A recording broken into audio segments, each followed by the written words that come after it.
That's great, isn't it? They're trying to make it more interesting. Yeah. It's for someone at Carl got there. £20 humour. Let's make it 200. At least they're watched. Exactly. That's what I'd be like, though. I wouldn't want to go to the doctors. You know what I'm like? £200 tumour. I know. It's just that thing, I mean, you know what I'm like, I don't like, it depends where it is as well, taking your clothes off and all that, there's the pressure in it. You don't like anything being touched, do you? I remember when he said he doesn't check his balls because he doesn't like the feel. That's live with me. He doesn't like the feel.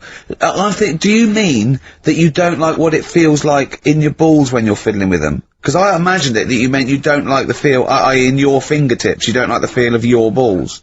It's the thing of, you start thinking about what you're actually touching, and there's something in there, and you might break them and all that. I don't like it. They are delicate. I am scared with the little knobbly bits, yeah. What knobbly bits? But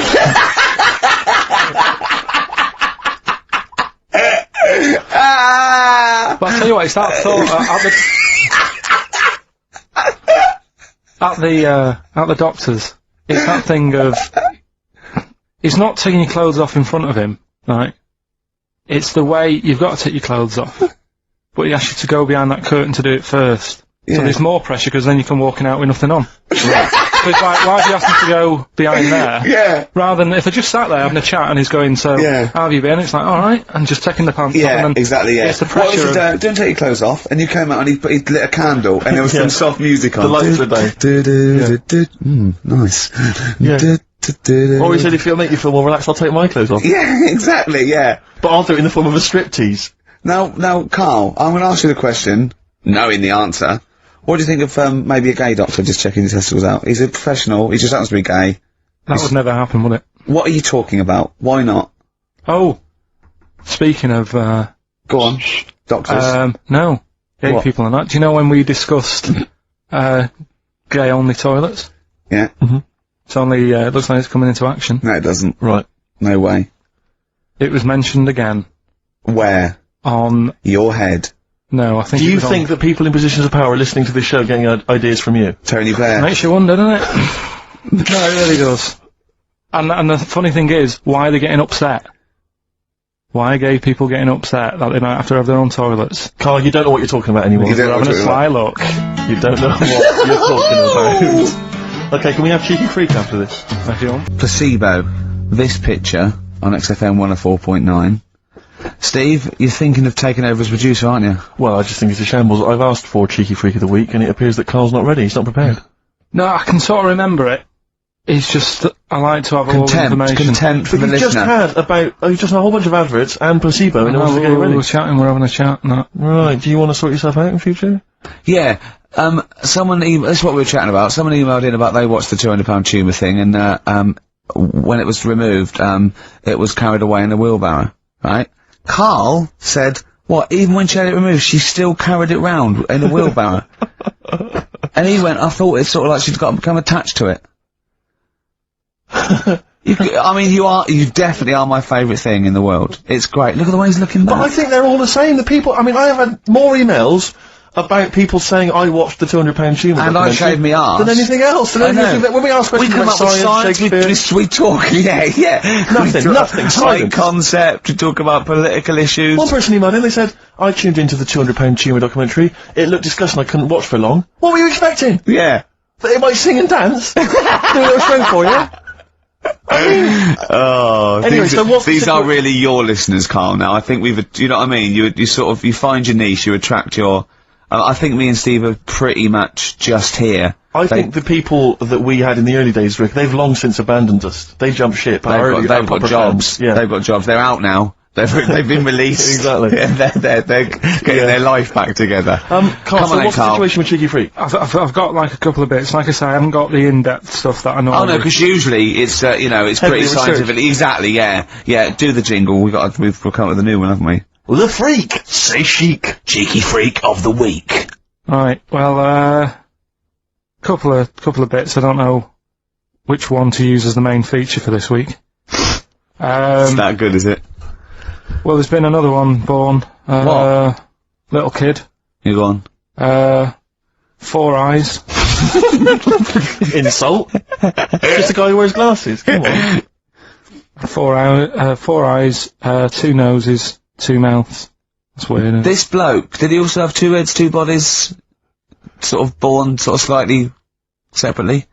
He wasn't stood next to a mirror? No, it's weird that, isn't it? That's all you've got, isn't it? I love that, that's weird that. Imagine the doctor said that. Well, Mrs. Parks, kid's got 4 eyes and 2 noses, weird, isn't it? Any clues? Any clues? So, well, that's it. That's all the information Well, I'll tell you what, that shouldn't be the main one. Okay, I've answered your question. Like I say, what's the idea of this feature? What do I say all the time? Dunno. I always say, think about it. Think about what that would be like. Okay. What? Giving birth to him? No. Being, I think it's a girl.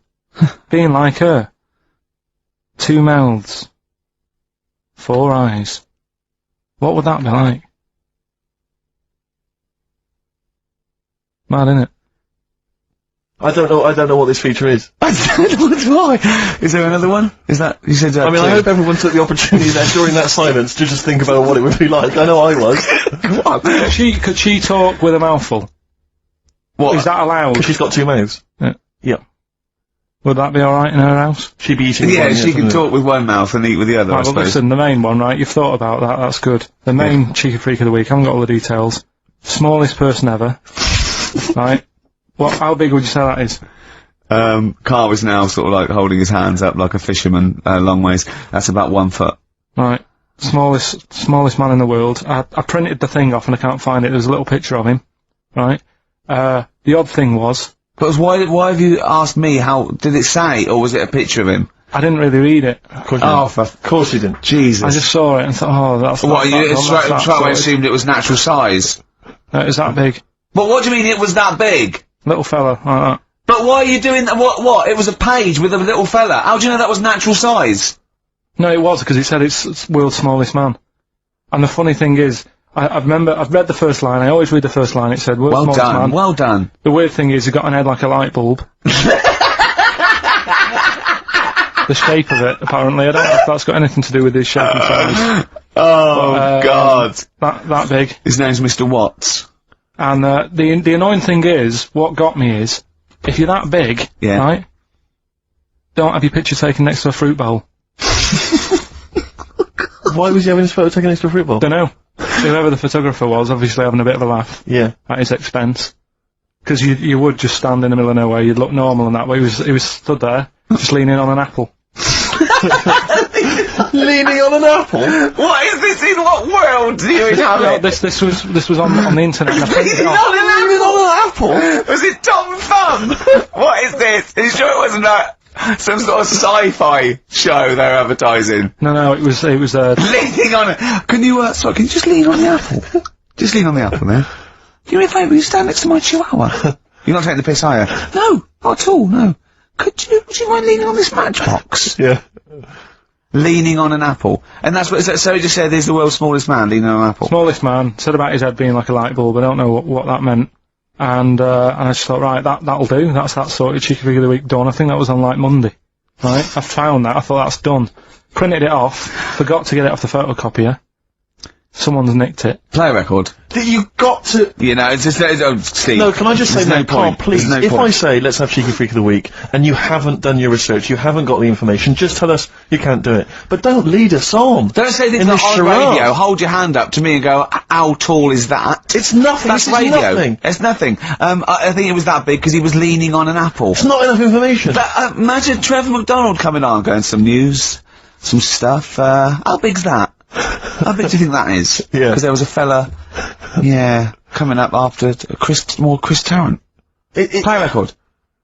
I'm angry. I'm actually angry. And if Monkey News is in any way similar, you've really pulled your finger out with that, have you? Mm-hmm. I think it likes it. The kids like stories, like you say. They're not bothered if it's not true or anything. Or if you walk away before the ending because you've forgotten it. That's why it's not blinking. It's so dumbstruck at the idiocy coming out of your gob. No, but you don't need to hear endings of stories. Maybe, like I said to you. That's the point of a story, isn't it? No, it's not. That's the point why people like stories, because they're hooked into knowing what happened. No, because there's loads of films that happen, and they have a funny ending. You leave there going, I wonder what's meant to happen, and then you make it up in your own head. You go, well, I bet what happened is that person went off and got married to that woman, and they lived happily. And then in your head, it's the truth. It's actually what happened. But I think that's better. Why are we told everything? So what would your end be to a story such as The Elephant Man? Okay, he's rescued from the freak show, he's put in the hospital, he becomes something of a celebrity, then what happens? He discovered he had big ears and he could fly, and he joined the circus, and he was the main attraction. I wouldn't change the end that much, because at the end of the day, you can't make something up that's not believable. At the end of the day, he's got an head like an elephant. He's not going to have a good life, is he? So there's no point making out that he went on, loads of women fancied him, and you know he modelled hats. It's not going to happen. so he's got to die. The Elephant Man had to die, but at the same time, was shot by poachers. For his tusks. Show a few positives. You know, because I'm sure there was good bits in his life. I don't know what they were, but, you know, look at everything. What was he like when he was a little baby elephant? They didn't cover what he was like as a kid. But you can get away with them sort of looks when you're a baby. You can be an ugly baby and everyone goes, oh, isn't it nice? There was some woman in a cafe the other week that I was sat in, and she came up and she sat down with a mate and she was talking loudly, going on about, oh, the baby's lovely. They said it's got lovely big eyes, really big hands and feet. Now that doesn't sound like a nice baby to me. I felt like saying it sounds like a frog, but I thought, I don't know her. There's only so much you can say to a stranger. I don't know what kept me from saying it. That's what I was saying before about there's something. It sounds like a frog. There's something inside of you that stops you. Yeah, that's amazing that you had the urge to go, that doesn't sound like a good baby. What, love? I'm just listening to conversation. That baby you're talking about sounds like a fucking frog. Yeah, but something stopped him saying it.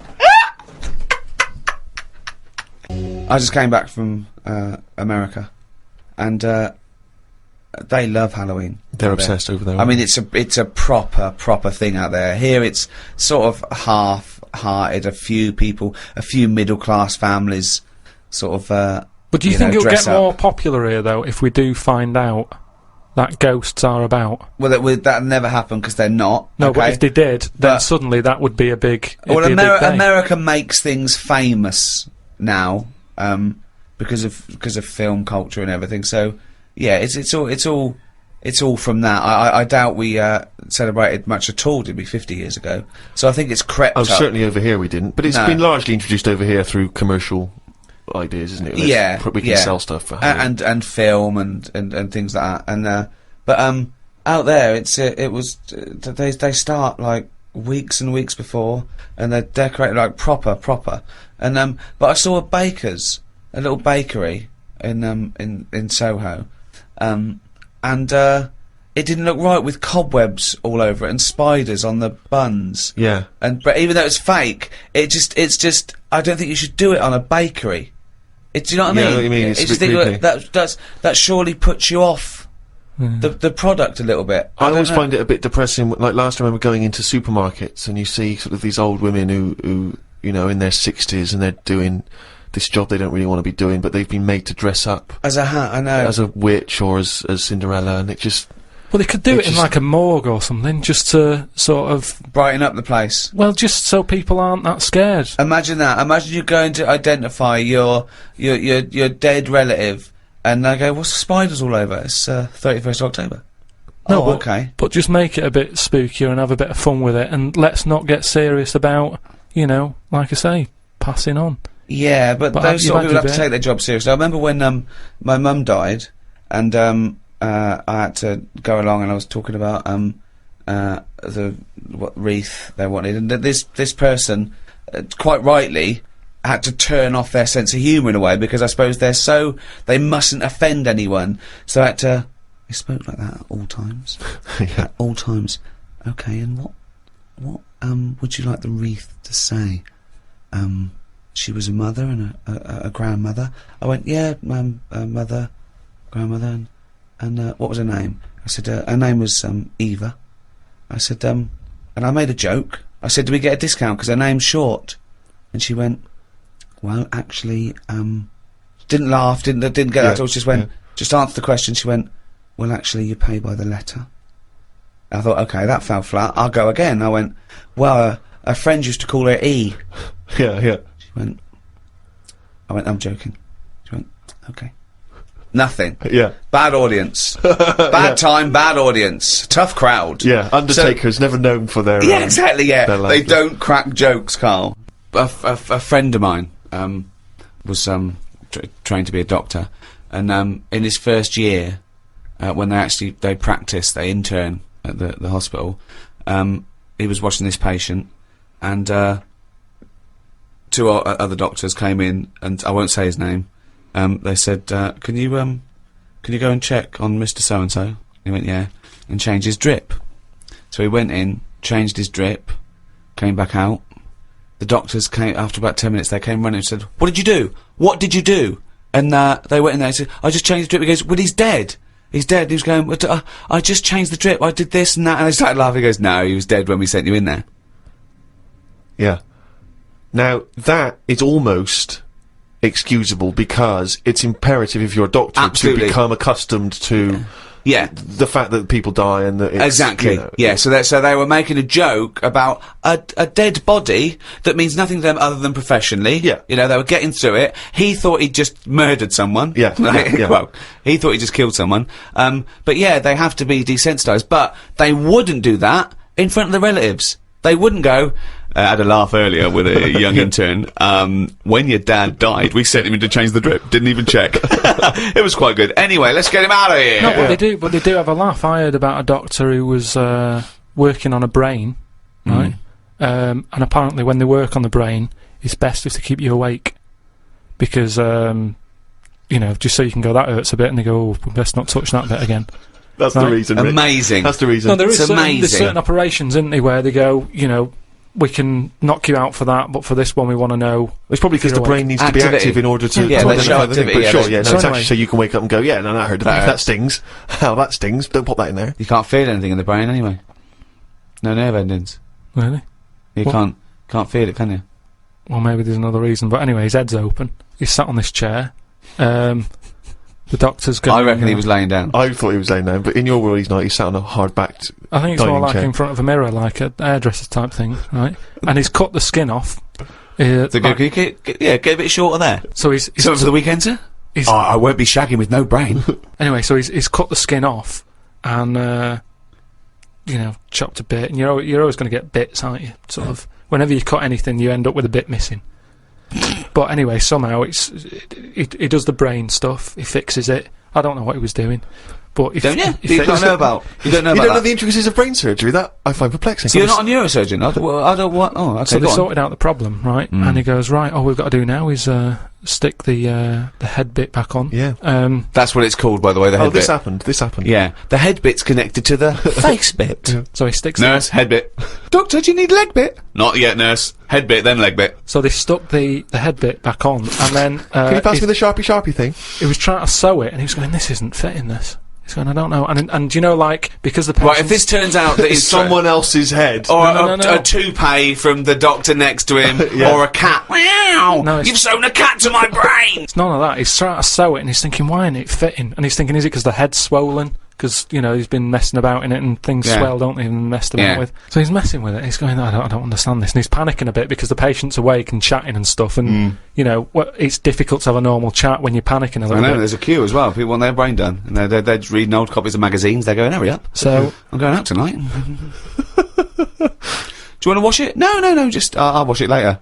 Just take it off, do the brain, put it back on. anyway, what happens is he has to start rummaging, To start rummaging. sort of rummaging.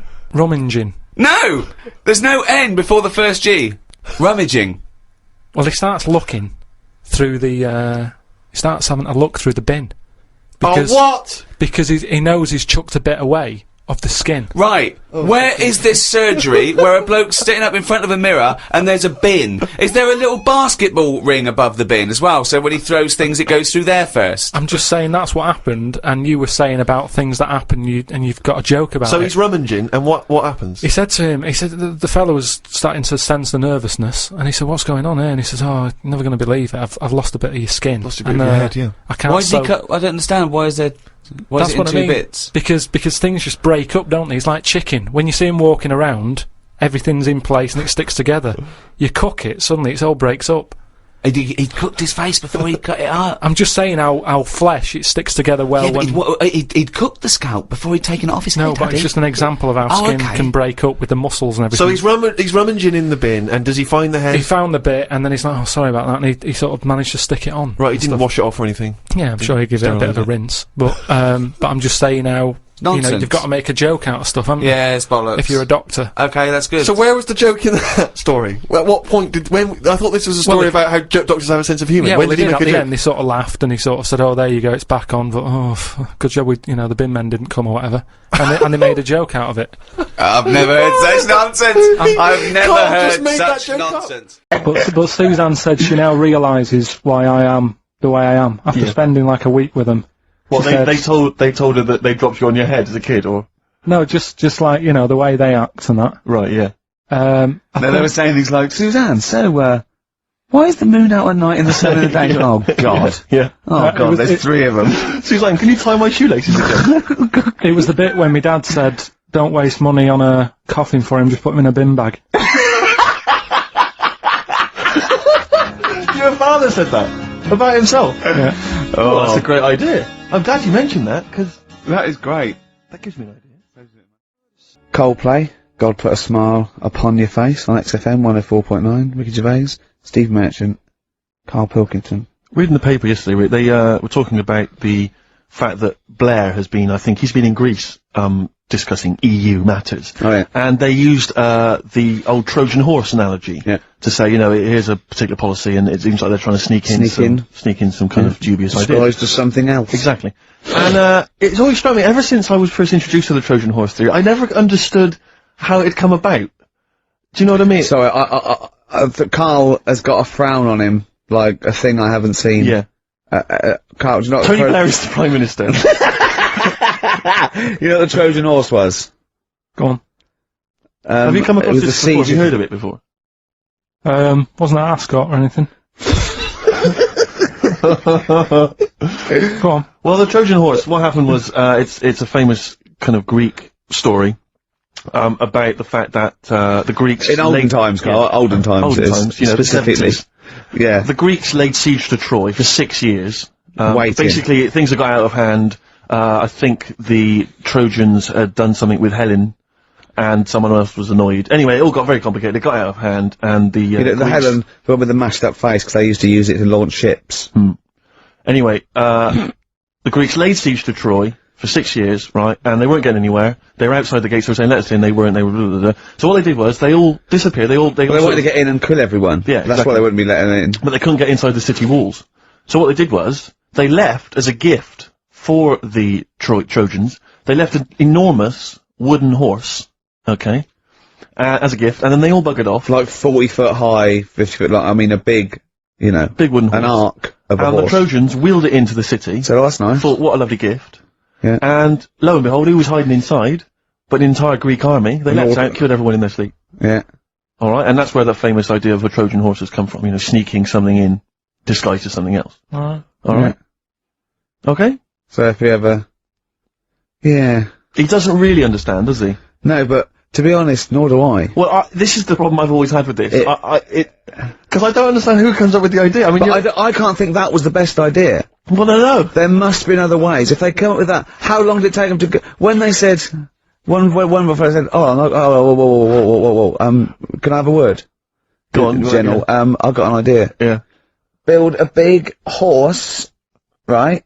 Hide inside it, and then, I know what you're thinking, they won't let us in even in the horse. Yeah. Leave it as a gift. Brilliant. Right, who are you? That's the best idea. Are you the guy that came up with, why don't we get a giant bra and twing everyone over the wall? Yeah. Let's get a 100-foot ruler, and like at school we used to like flick the teacher's arse with like right, I could flick you over one at a time. Right. On this giant ruler. Thanks for your idea. It's on the table. Yeah. We've got a couple of suggestions on the way. What about 1 million elastic bands tied together? Yeah, and you all hold it down, and then I just let you go. Right. And you all ping over, and then you kill him in their sleep. You're the best tactician we've got, are you? What? The other thing is, right, these people for some reason open the door, Well, I don't understand. Firstly, there's suddenly, the army that's laid siege to them for 6 years has disappeared. In their place, an enormous gift of a giant wooden horse. Oh, they probably don't want to kill us now, but what they've done is they've built us a they brought us a great gift. Presumably there was a giant kind of card or something, you know. Something for you, you know, sorry about the laying siege and everything, forgive you. Yeah. Here's an enormous gift, here's an enormous Trojan horse. We know it's what you've always wanted. We're not inside it. Exactly. Why did they write that? Yeah. That's suspicious. But well, wheel it in anyway.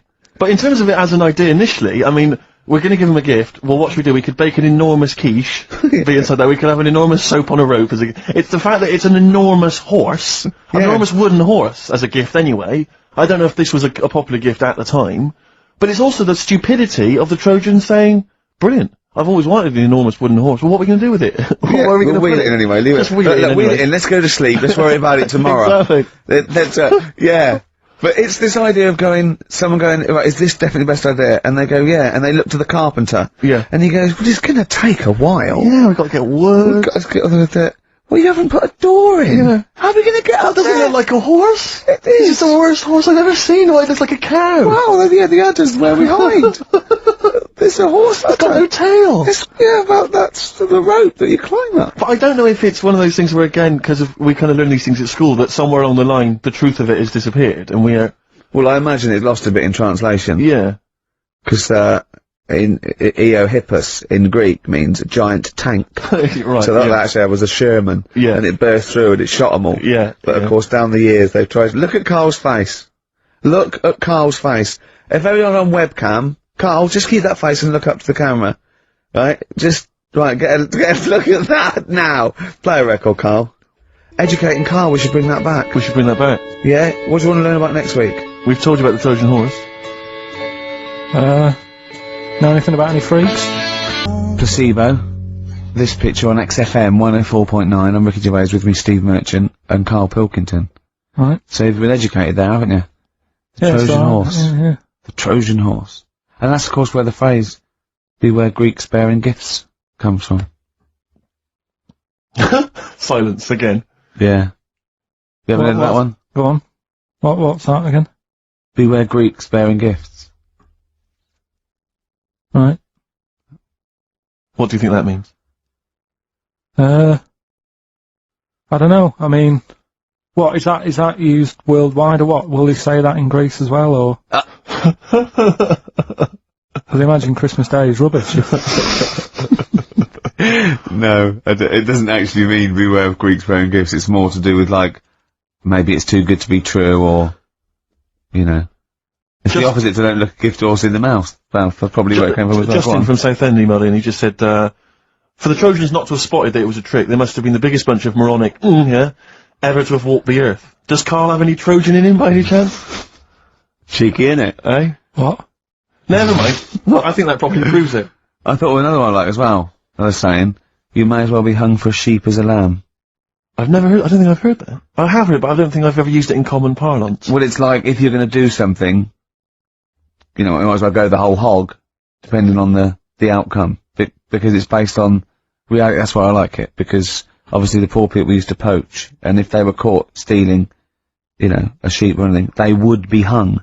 So if you're gonna get caught, don't steal a lamb, you know, at least feed your family for a few weeks. Right, sure. Kill a sheep. Yeah. Actually hung, but killing a sheep. Oh, your dad would be in trouble, down in Wales, stealing stuff from that, from that phone box. Well, he has a couple of sayings, right? Your father? Yeah, I've never asked him what they mean. Why would you? Ask Suzanne. One is, don't try and teach your granny to suck eggs. Yeah. What does that mean? That means, it's patronising of course I know that. You're talking to someone who knows more about this subject than you. But how did that happen then? How did that saying come about? Well, it's not. It's a totally made up thing. It's like, your granny sucks eggs, doesn't she? Because she's older than you, and it's probably a lost art or something. Alright. And the other one, sucks eggs? Sucks eggs, yeah. Sucks eggs. Sorry, I thought you said something else. Don't nudge your granny when she's shaving. What? Sorry? Don't nudge your granny while she's shaving. Don't nudge sorry, say that slower, I can't... Don't nudge your granny when she's having a shave. Well, what is that in context? Because I can't work out what the analogy is there, because that might just be you when you were little, you used to run up to your granny while she was shaving or something. But why is your granny shaving? Well, no, what context is that said in? Tell me the last time your dad ever said that, and I'll try and work out what it means. Can't remember. I don't know. Are you sure these aren't specific to your granny? Yeah, I was to say, were you nudging your granny? She was going, Yeah. "Get lost, Carl." She was shaving off her moustache. Or giving herself a Brazilian. Oh, God. That's grotesque. Suck an egg. Suck that instead. God. That's made it worse. Carl's granny sucking eggs. Whilst that is herself a Brazilian. We've no idea. I don't know what that means. Don't nudge your granny while she's shaving. What, Yeah. Parmesan? I don't know. Maybe someone knows. You might be right, maybe. Well, email in. Tell us. Yeah.